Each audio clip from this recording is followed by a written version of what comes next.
Welcome back. About 400 migrants, including a dead teenager, have landed in Italy after being rescued off the coast of Libya on Thursday. The Gambian teenager was allegedly shot by traffickers. The rescued migrants included many young children.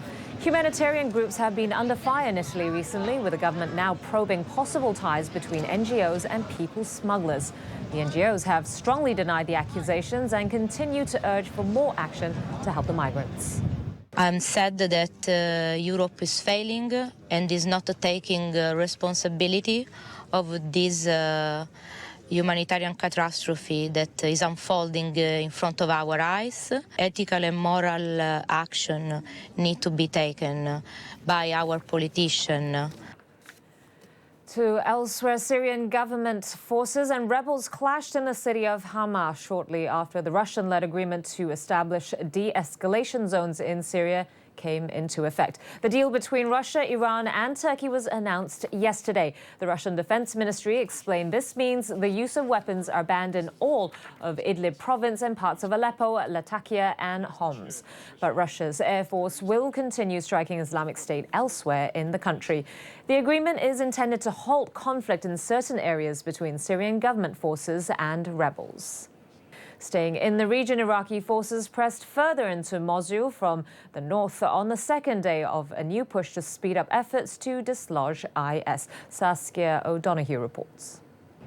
Iraqi forces continued to push into Mosul from the north Friday, the second day of a new effort to speed up the process of dislodging Islamic State. Members of the militant group are now besieged in the northwestern corner of the city, the place where their so-called caliphate was first declared in 2014. A spokesman for the Joint Operation Command said the end was near. Islamic State is dying now. It is breathing its last breaths. Only a few neighborhoods on the right side remain, and God willing, we will announce news of victories and the full liberation and clearing of the remaining part of the right side of Mosul.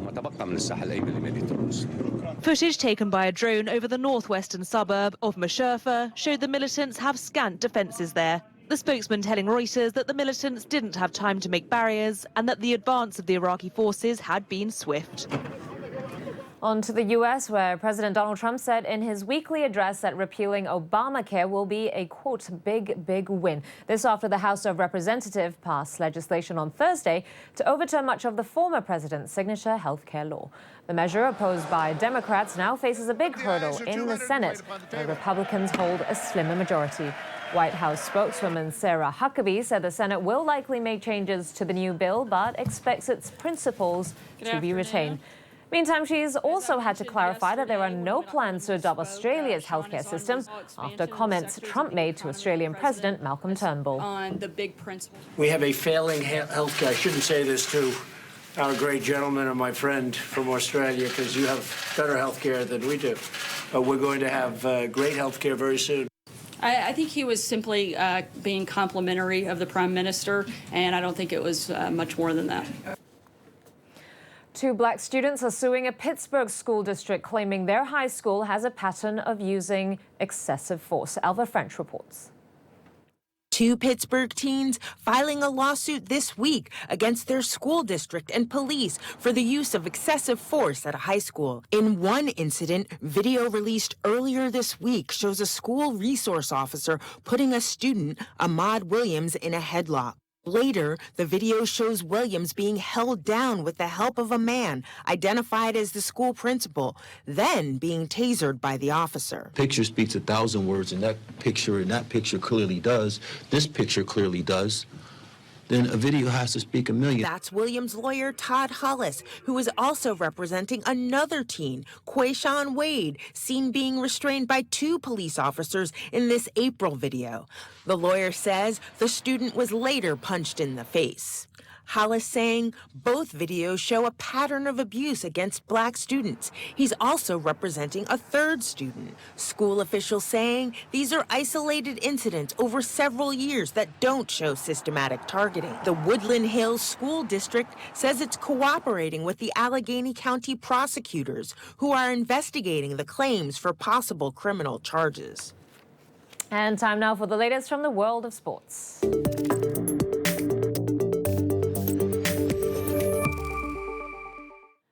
There's a must-win game for Arsenal in the Premier League this weekend. The Gunners welcome Man United, knowing defeat will all but end their hopes of Champions League football next season. As Matt Gooderick now explains, a game at the Emirates also sees two great rivals reunited. The worst of friends and the best of enemies. The rivalry between Wenger and Mourinho has been one of the Premier League's great ongoing narratives down the years. The pair square up again at the Emirates, with both managers needing a win more than ever. Look, I do not make of it a manager's fight. You know, what I want is that my team turns up and plays with a stronger performance than we did on Sunday and respond well.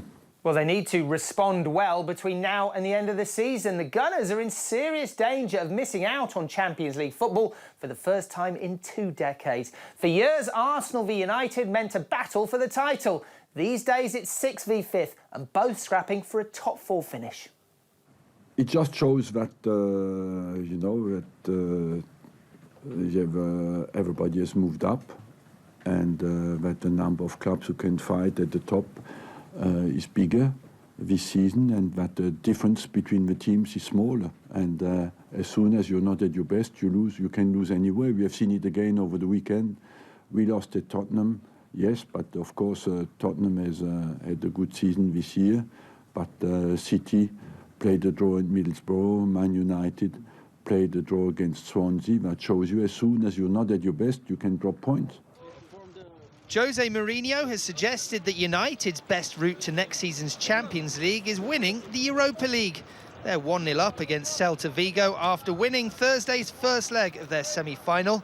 And he says he'll have to rotate his squad at the Emirates after a busy couple of months. The players that are in accumulation, the players that are with lots of minutes, because we played 9 matches in April and this one, so 10 matches in 4.5 weeks.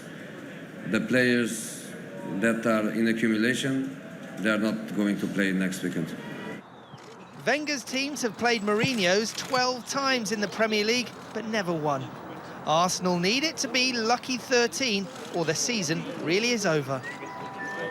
And staying on football, Chinese Super League champions Guangzhou Evergrande came from a goal down to beat Shanghai Shenhua and stayed top of the table. Guangzhou actually got on the score sheet first after Brazilian Paulinho struck from close range on the 24th minute.